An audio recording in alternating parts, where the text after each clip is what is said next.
Hello বন্ধুরা, Pamela সেচেলে সবাইকে স্বাগত। আজ আমি তোমাদের জন্য নিয়ে চলে এসেছি আবারও একটা ভর্তার রেসিপি। ভর্তা খেতে তো আমার ভীষণই ভালো লাগে, তাই সব সময় আমি চেষ্টা করি কিছু না কিছু একটা ভর্তা বানিয়ে নেওয়ার। আজ আমি তোমাদের সাথে যে ভর্তার রেসিপিটা শেয়ার করতে যাচ্ছি সেটা হলো চিংড়ি মাছ দিয়ে বাঁধাকপির ভর্তা। চলো তাহলে কীভাবে বানাতে হয় দেখে নাও আজকের রেসিপি। শুরু করা যাক আজকের রেসিপি, চিংড়ি মাছ দিয়ে বাঁধাকপির ভর্তা। অবশ্যই লাগছে এখানে বাঁধাকপি, আর বাঁধাকপিটা আমি একটু মোটা মোটা করে কেটে নিয়েছি, কারণ এটা আমি সেদ্ধ করে নেব। তোমরা চাইলে কড়ার মধ্যে ভাপিয়ে নিতে পারো, কিন্তু আমি সময় আর গ্যাস দুটো বাঁচানোর জন্য এটা আমি প্রেসার কুকারে দিয়ে দুটো সিটি দিয়ে দেবো, তাহলে খুব সুন্দরভাবে সেদ্ধ হয়ে যাবে। বাঁধাকপিটা আমি প্রেসার কুকারের মধ্যে নিয়ে নিয়েছি আর সামান্য একটু জল দিয়েছি। এখন ঢাকা বন্ধ করে আমি দুটো সিটি দিয়ে দেব। তারপর এটা নামিয়ে আমি ঠান্ডা করে নিয়ে জল ঝরানোর জন্য রেখে দেব। এখন চিংড়ি মাছটা কষিয়ে নেব আমি। তার জন্য কড়াইতে তেল দিয়ে দিয়েছি, আর এর মধ্যে আমি এখন পেঁয়াজ কুচি, গোটা রসুন, কাঁচা লঙ্কা আর শুকনো লঙ্কা একসাথে দিয়ে দিচ্ছি। এর সাথেই আমি যতটা পরিমাণ দরকার ততটা আমি চিংড়ি মাছ দিয়ে দিলাম, আর এর সাথেই পরিমাণ মতন হলুদ গুঁড়ো, নুন আর একটু কালারের জন্য কাশ্মীরি লঙ্কা দিয়ে দিলাম। এখন সমস্ত কিছু ভালো করে আমি ভাজা করে নেব। তোমরা কারা কারা ভর্তা খেতে ভালোবাসো সেটা অবশ্যই কমেন্ট করে জানাবে, কারণ ভর্তা আমার ভীষণই প্রিয়। আমি এর আগে আমার চ্যানেলে তোমাদের সাথে অনেক রকমের ভর্তা রেসিপি শেয়ার করেছি, তোমরা চাইলে সেগুলো দেখে নিতে পারো।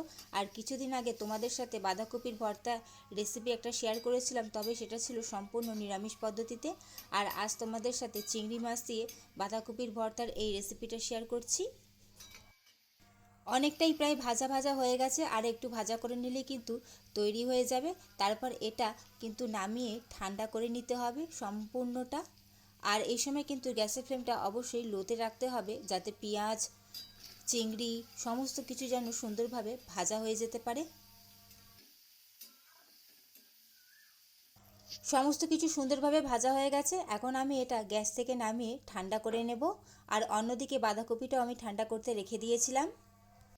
বাঁধাকপিটা আমি বার করে রেখেছিলাম, বাঁধাকপিটা ঠান্ডা হয়ে গেছে। এখন সমস্ত কিছু আমি পেস্ট বানিয়ে নেবো, তার জন্য মিক্সার জারের মধ্যে নিয়ে নিয়েছি।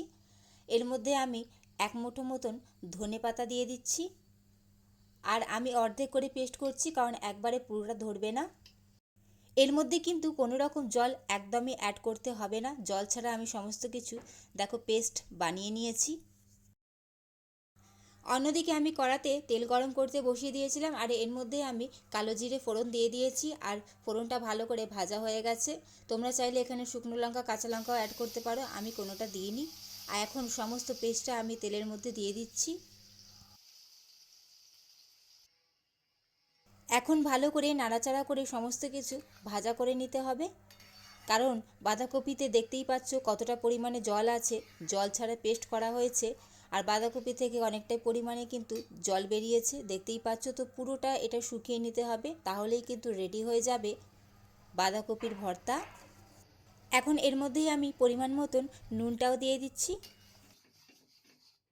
সমস্ত কিছু ভালো করে নাড়াচাড়া করে পুরো জলটা, যেটা এক্সট্রা জল রয়েছে, শুকিয়ে নিতে হবে পুরোটা। যখন কড়া থেকে উঠে আসবে তখনই কিন্তু বোঝা যাবে যে ভর্তাটা একদম রেডি হয়ে গেছে। আর এই সময় কিন্তু অবশ্যই একটু ধৈর্যের সাথেই কাজটা করে নিতে হবে, কারণ গ্যাসের ফ্লেমটা কিন্তু হাইতে রাখা যাবে না। তো লোতে রেখে আমি ঢাকা দিয়ে দিয়ে এটা পুরোটা জলটা শুকিয়ে নেব।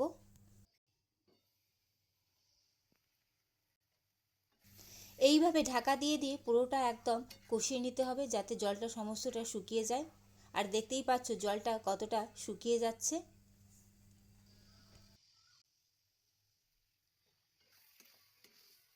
ফাইনালি জলটা এখন অনেকটাই শুকিয়ে গেছে, আর কিছুক্ষণ রান্না করে নিলে কিন্তু তৈরি হয়ে যাবে।